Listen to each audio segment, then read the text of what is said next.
Hello बच्चों, आज हम स्टडी करने वाले हैं why domestic circuit are not wired in series. इसके पहले मैं आपको थोड़ा बता दूं कि सीरीज सर्किट का मल्टीपल नाम हो सकता है, जैसे कि करंट कपल्ड या डेजी चेन कपल्ड के नाम से भी जाना जाता है।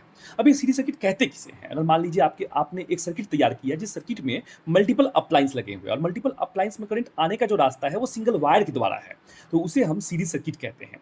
सर्किट को कंप्लीट करने का जो वायर होता है वो न्यूट्रल वायर होता है। न्यूट्रल वायर के बिना करंट वापस जाएगा ही नहीं, ये आपको मालूम है, मैं पहले भी लेक्चर में आपको बता चुका हूँ। अब ये मैंने डेफिनेशन यहाँ पर दे दिया कि current flows through every component in a single path called series circuit कहते हैं।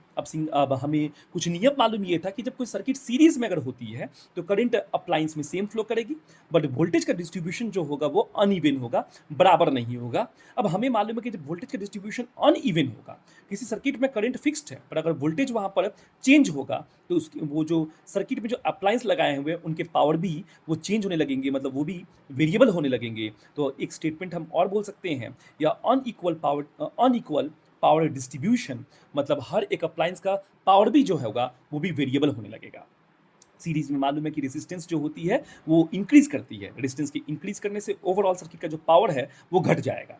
अब एक मुद्दे की बात बताऊं अगर मैं आपको, तो याद रखिएगा, ये सिंगल स्विच यहाँ पे लगा हुआ है और सिंगल स्विच के द्वारा ये दोनों जो बल्ब है या मल्टीपल बल्ब्स जो भी आप लगाएंगे वो इसके कंट्रोल्ड में होगी।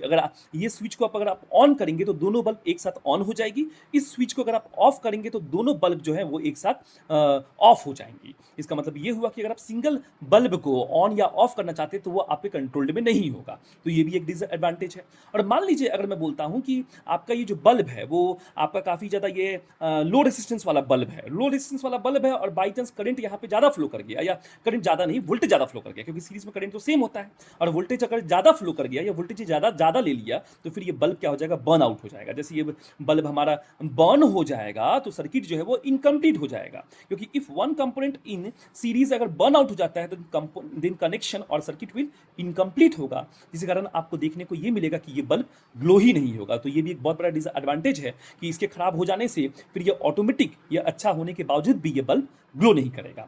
अब मैं ये भी इसको मैं ऐसे भी कह सकता हूं कि अगर यहाँ पर कि अगर मान लीजिए या आप यहाँ पर हाई पावर अप्लायंस अगर लगा देते हैं तो यहाँ पर जैसे कि वोल्टेज का डिस्ट्रीब्यूशन हो रहा है वो भी अनइवन हो रहा है, तो ये जो वोल्टेज जो है वो ऑपरेट जो होंगी वो करेक्ट तरीके से ऑपरेट नहीं हो पाएंगी।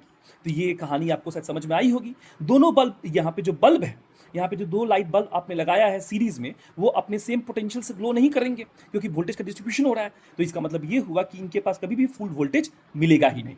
उम्मीद है आपको ये टॉपिक पूरी समझ में आई होगी, 2-3 बार सुने आपको पूरी समझ में ये आ जाएंगे, उम्मीद करता हूँ।